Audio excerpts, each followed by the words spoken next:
तो भाई finally episode 7 WandaVision के मिस्ट्रीज को एक्सप्लेन करता है, बहुत सारे ईस्टर एग्स, हिडन डिटेल्स और एमसीयू और मार्वल कॉमिक्स के रेफरेंस के साथ, जहां हमें पिछले क्वेश्चंस का आंसर तो मिलता है, लेकिन साथ ही यह एपिसोड नए क्वेश्चंस के साथ छोड़ जाता है। जहां वांडा वेस्टव्यू के फॉल्स रियलिटी को समझती है तो विजन अपनी क्वेश्चंस का जवाब पाता है और सॉर्ड के खतरे का भी पता चलता है। साथ ही एमसीयू के एक नए ब्रांड न्यू सुपर हीरो का सेटअप भी दिखता है। तो मूवी इनसाइडर से मैं हूँ मोहित और वीडियो स्टार्ट होने से पहले आपसे रिक्वेस्ट लाइक, कमेंट, शेयर और चैनल को सब्सक्राइब करने का। तो एक डिटेल्स हमें प्रीवियसली ऑन वांडा से मिलती है जिसे आप सबने मिस कर दिया होगा। तो प्रीवियसली ऑन वांडा की voice over every episode change हो रही और सैड होती जा रही है, जो कि वांडा के मेंटल स्टेट का रेफरेंस है। Previously on WandaVision. Previously on WandaVision. Previously on WandaVision. Previously on WandaVision. Previously on WandaVision. WandaVision का यह एपिसोड 20 पर बेस्ड है, जो कि टीवी शोज मॉडर्न फैमिली और द ऑफिस के मॉक्यूमेंट्री स्टाइल से इंस्पायर्ड है, जहां कैरेक्टर फोर्थ वॉल ब्रेक कर बात करते हैं, जैसे पिछले एपिसोड में बिली कर रहा था। वांडाविजन एपिसोड और हेक्स ना दिखे यह थोड़ा अजीब है, तो इस बार हम हेक्स को वांडा के बेड पर देखते हैं, उसके बेडशीट और तकिए के कवर पे। अब अगर आप यह सीरीज सबटाइटल के साथ देखते हो तो तभी आप इस डिटेल्स को नोट कर पाओगे, जो कि एक रेडियो की होती है, जहाँ रेडियो स्टेशन का नाम वांडा के नाम पर होता है।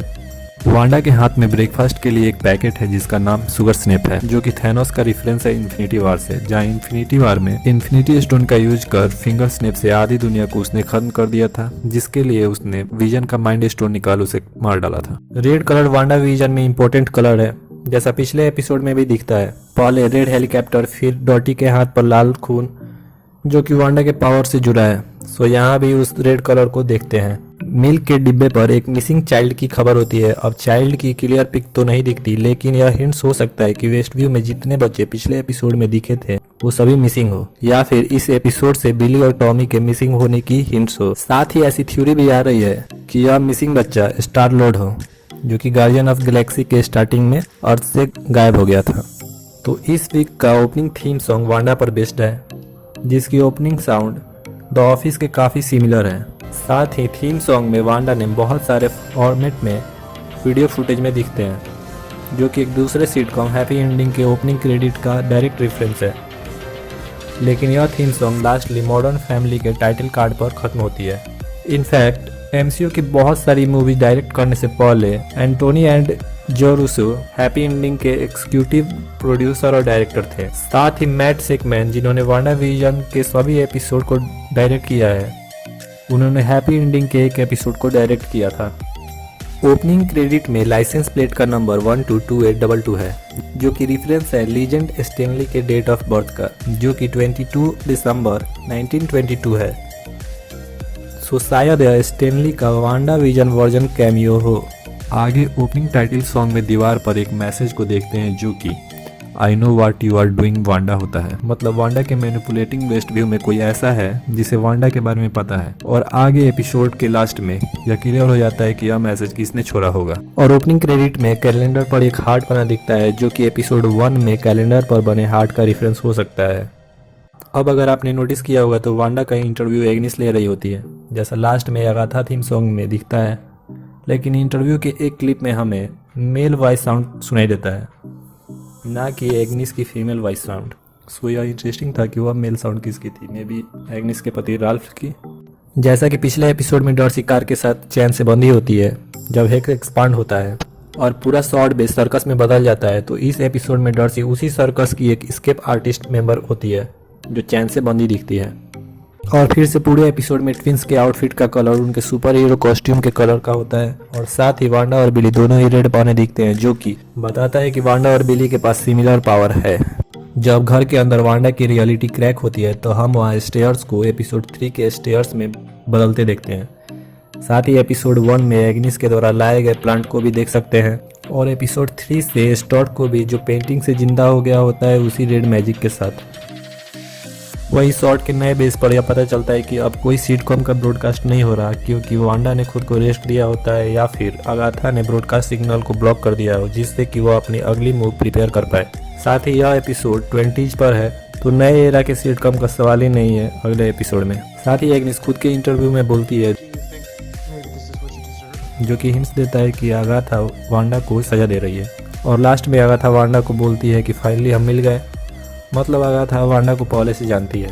वांडा विजन में कमर्शियल भी महत्वपूर्ण है जो वांडा के लाइफ के इवेंट्स को फोकस करता है, लेकिन इस एपिसोड का कमर्शियल काफ़ी इम्पोर्टेंट है जहां हम एंटी डिप्रेशन टैबलेट का ऐड देखते हैं जो डायरेक्टली नेक्सस का रेफरेंस है, जो किसी को अपनी चॉइस के हिसाब से रियलिटी होस्ट करने देता है। यह सभी रियलिटी के संबंध का रेफरेंस है। कॉमिक्स में नेक्सस फ्लोरिडा एवरग्लेड्स में मंत्रों के द्वारा क्रिएट किया गया था और जिसे मैन थिंग के द्वारा गार्ड किया जाता था। साथ ही कॉमिक्स में नेक्सस बीइंग को भी इंट्रोड्यूस किया गया था जो अपने हिसाब से रियलिटी डायमेंशन को चेंज कर सकते थे। स्कारलेट विच भी उन्हीं में से एक नेक्सस बीइंग है। साथ ही इस एड का हिंट्स मार्वल लॉर्ड की तरफ भी है जो कि कॉमिक्स में एक नेक्सस बीइंग होती है। ऐसा ही कुछ हम एमसीयू के थोर द डार्क वर्ल्ड मूवी में देख चुके हैं। सो शायद वह एमसीयू की पहली मूवी थी जो मल्टीवर्स का हिंट्स देती है। नेक्सस एक प्रकार का सभी डायमेंशंस के बीच गेटवे पॉइंट है जिससे मल्टीवर्स के सभी यूनिवर्स जुड़े हुए हैं। साथ ही आगे हम वांडा को doctor strange multiverse of madness में देखने वाले हैं, तो शायद वहाँ हम नेक्सस को देख पाए, या फिर लोकी सीरीज में जहाँ लोकी के पास स्पेस स्टोन है और वह मल्टीवर्स ट्रेवल कर रहा है। साथ ही कॉमिक्स में ऐसे नेक्सस बीइंग कपल को टाइम वेरिएंस ऑथोरिटी के द्वारा मॉनिटर किया जाता है। टाइम वेरिएंस ऑथोरिटी एक ग्रुप है जो लोकी शो में दिखेंगे और साथ ही एपिसोड के एक सीन में वांडा यह एंटी डिप्रेशन टैबलेट खाती भी दिखती है। किक ट्रक की चाबी डैशबोर्ड पर हुला गर्ल में छिपाई गई होती है जिसे डर्सी ढूंढ लेती है। तो यहाँ hula girl agent of shield का रेफरेंस है जहाँ जब डेजी जॉनसन टीम को ज्वाइन करती है तो उसके प्यारे वैन के डैशबोर्ड पर सेम हुला गर्ल दिखती है। तो फाइनली इस एपिसोड में क्लियर हो जाता है कि हैवर्ड की फाइल हैक कर डर्सी ने जो कैरेक्ट फाइल जिमी को सेंड किया था वो सेंटिनेंट वेपन के बारे में था जिसमें विजन को फिर से बनाने और वेपन की तरह यूज करने के बारे में इंफॉर्मेशन होता है। साथ ही यह विजन के विल के अपोजिट भी है कि उसे फिर से बना क्रिएट किया जाए। जहाँ फैन थ्योरी यह सजेस्ट कर रहे थे कि मोनिका का aerospace engineer friend read Richard हो सकता है या फिर energy absorbing hero blue marble. तो भाई यहाँ कोई एरोस्पेस इंजीनियर नहीं होता, जबकि मेजर गुडनर और उनकी टीम होती है स्पेस रोवर के साथ जो कि स्पेस में वर्क करते हैं। सो ऐसा हो सकता है कि ये टीम उस एरोस्पेस इंजीनियर के साथ काम करती हो और वह एरोस्पेस इंजीनियर इन्हें मोनिका को हेल्प करने के लिए भेजा हो। पिछले एपिसोड में दोनों ट्विंस के पास उनकी पावर आ जाती है। जहाँ टॉमी के पास सुपर स्पीड पावर होती है पेट्रो की तरह, तो वहीं बिली के पास कुछ complicated magical ability like telepathy जैसी होती है। कॉमिक्स में बिली के पास वांडा के जैसे ही रियलिटी रैप करने की पावर होती है। साथ ही एपिसोड के स्टार्ट में बिली वांडा से बोलता है कि उसके माइंड में बहुत सारे नॉइसी साउंड चल रहे हैं और एक सीन में वो आगाथा को बताता है कि यू आर क्वाइट एग्निस। सो इससे यह लगता है कि बिली के पास माइंड रीडिंग की भी एबिलिटी होती है। तो एक सीन में डर्सी विजन को उसके पोस्ट लाइफ के बारे में बताती है, जैसा कि विजन को अपने पास्ट लाइफ के बारे में कुछ भी नहीं पता होता। सो यहाँ Avenger Age of Ultron Infinity और एंड गेम का छोटा सा रिकॉल है जो डर्सी उसे किक ट्रक में बताती है। साथ ही इस सीन में जार्विस का भी जिक्र है और जार्विस को अल्ट्रॉन द्वारा बनाए गए सेंटिनेंट वेपन बॉडी में डालकर विजन को क्रिएट किया गया था माइंड स्टोन की मदद से। अब अगर आपको याद हो तो पॉल बेटनी ने एमसीयू में शुरुआत जार्विस के वॉइस से की थी, जैसा कि रियल जार्विस टोनी स्टार के पिता का बटलर था जिसे हमने एंड गेम मूवी में देखा है एपिसोड 6 के लास्ट में, जहां यह क्लियर हो गया था कि हेक्स रियलिटी को चेंज करता है। तो वैसा ही इस एपिसोड में भी दिखता है। जब मोनिका हेक्स के अंदर जाती है तो बाउंड्री क्रॉस करते वक्त मोनिका खुद को डिफरेंट वर्जन में देखती है। साथ ही उसकी मेमोरी में एक वॉइस सुनाई देती है जो कैप्टन मार्वल मूवी से उसकी माँ की लाइन्स होती है, जैसा कि एपिसोड 4 में ब्लीप होते टाइम वो सुनती है।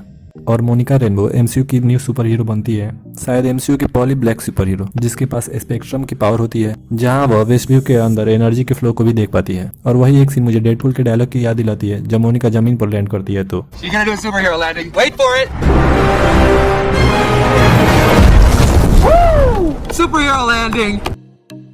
कॉमिक्स में मोनिका के बहुत सारे डिफरेंट कोड नेम हैं जिसमें से कैप्टन मार्वल भी इंक्लूड है, बट एमसीयू में कैप्टन मार्वल तो पहले से ही है। तो अब यह देखना होगा कि फोटोन, स्पेक्ट्रम या पल्सर में से एमसीयू कौन सा कोड नेम मोनिका को देता है। पिछले एपिसोड की तरह डेनिस द मेलमैन भी इस एपिसोड में दिखता है, लेकिन मेलमैन की तरह नहीं, एक कुरियर बॉय की तरह। जहां वह जिस कंपनी के लिए काम करता है उसका नाम पेरेस्टो है, जो कि यूजुअली मैजिशियंस यूज करते हैं। साथ ही उसके कैप पर रैबिट का लोगो भी बना होता है। वांडा एग्निस के यहाँ जाती है और वह वहाँ ट्विंस को नहीं पाती, जैसे ट्विंस गायब हो गए हों और वांडा के साथ फिर से सब कुछ नॉर्मल नहीं रहता। तो यहाँ एक कॉमिक्स एवेंजर्स वेस्ट कोस्ट का रेफरेंस है जहाँ कॉमिक्स में वांडा के ट्विंस डिसेपियर होते हैं और यह अक्सर होता है जब अगाथा हार्कनेस उनके लिए बेबी सिटिंग करती है और बाद में वांडा की पर्सनालिटी विलेनी होने लगती है। Don't let him make you the villain. सो अब यहाँ देखना इंटरेस्टिंग होगा कि वांडा के साथ आगे क्या होता है। अब हम इस एपिसोड में यह तो नहीं जानते कि ट्विंस कहाँ गए हैं, लेकिन हमें यह पता है कि डिसेपियर होने से पहले वह क्या देख रहे थे। वांडा एग्निस की टीवी पर यो गावा गावा कार्टून शो चलती देखती है। यह चिल्ड्रन टीवी शो 2007 से 2015 तक चली थी।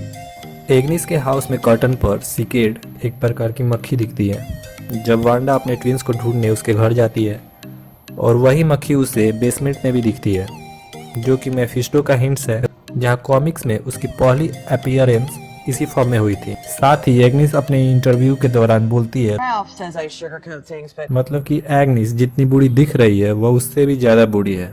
वांडा अपने ट्विंस को देखने एग्निस के बेसमेंट में जाती है तो बेसमेंट एक प्राचीन टेम्पल की तरह दिखता है, जहां पर एक डार्क मैजिक बुक रखा दिखता है, जो कि डॉक्टर स्ट्रेंज मूवी के कैगलिस्ट्रो बुक की तरह दिखता है। साथ ही शायद एग्निस का बेसमेंट वेस्टव्यू के मिडल में है, सो यह एशियन टेम्पल ही शायद हेक्स का सेंटर हो सकता है, प्रोबेबली नेक्सस का सेंटर भी।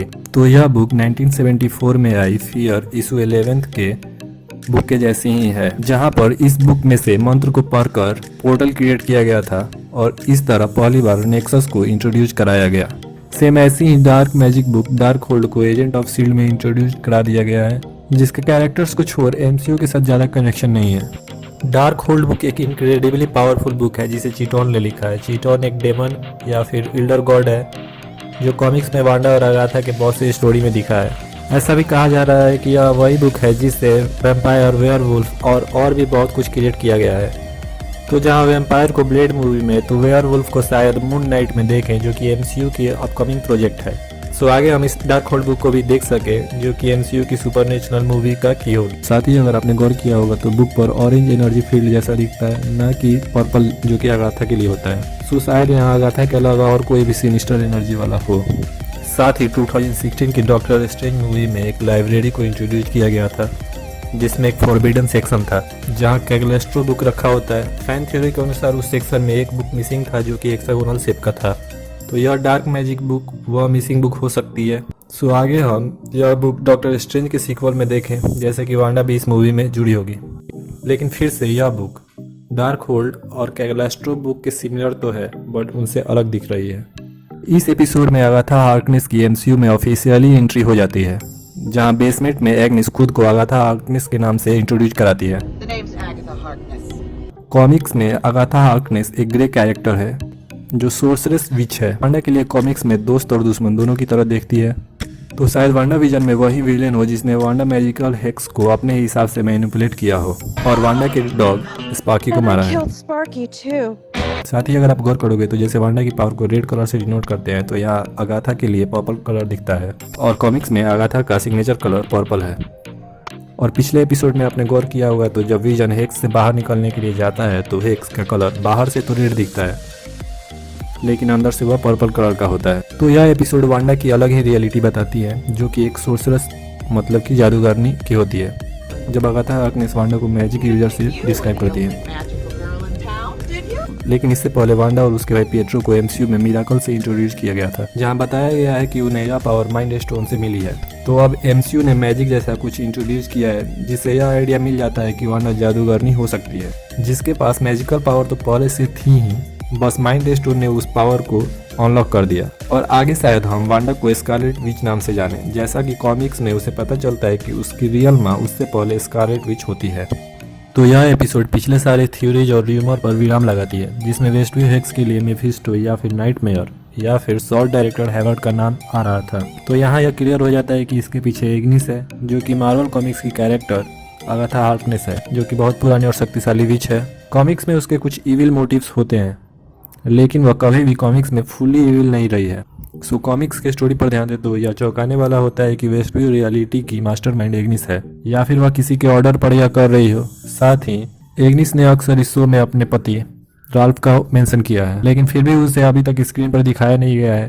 तो शायद यह भी हो सकता है कि जैसे अगाथा ने एग्निस कैरेक्टर बनाया था खुद को हाइड कराने के लिए, वैसे ही राल्फ फेक नेम हो किसी मार्वल के विलेन के लिए। अगाथा का टाइटल सीक्वेंस द मॉन्स्टर्स के लिए एक ट्रिब्यूट है, जहाँ दोनों के टाइटल फॉन्ट सिमिलर हैं, जो कि 1964 में आई एक सिटकॉम है जो 2 सीजन चली थी। एपिसोड 7 पोस्ट क्रेडिट सीन के साथ खत्म होता है, जिससे पता लगता है कि मोनिका को भी आगाथा पे डाउट है। साथ ही वह क्विक सिल्वर के बारे में भी जान चुकी है, जो कि आगाथा का मोहरा होता है। और सबसे इम्पोर्टेंट, अगर आपने गौर किया होगा तो मोनिका की आईज भी पर्पल कलर में ग्लो कर रही होती है। साथ ही यह पोस्ट क्रेडिट सीन हमें अगले एपिसोड के सिटकॉम का भी हिंट्स देता है कि यह वांडाविजन सिटकॉम एरा से बाहर निकलकर एमसीयू के प्रेजेंट स्टोरी लाइन में आ जाएगी। पोस्ट क्रेडिट सीन में एग्निस का हाउस का बाहरी लुक दिखता है, जो कि एक आइकॉनिक टीवी सीरीज बीविच्ड के जैसे दिखती है। वांडाविजन के वेस्ट व्यू का पूरा एक्सटीरियर वार्नर ब्रोज के रेंज लोकेशन पर फिल्माया गया है, जो 1950 से बहुत सारे आइकॉनिक सिटकॉम और मूवीज के एक्सटीरियर के लिए घर जैसा है। तो ये रही हिडन डिटेल्स वांडाविजन के एपिसोड से। अगर मेरे से कुछ मिस हुआ हो तो आप कमेंट्स में बताएं। साथ ही आप अपना स्कोर भी बताएं कि आपको कितना पता था। साथ ही अगर आपको मेरी मेहनत थोड़ी सी भी पसंद आई हो तो वीडियो को लाइक, कमेंट, शेयर और चैनल को सब्सक्राइब जरूर करें। मिलते हैं किसी नए वीडियो में किसी नए टॉपिक के साथ। तब तक के लिए बाय।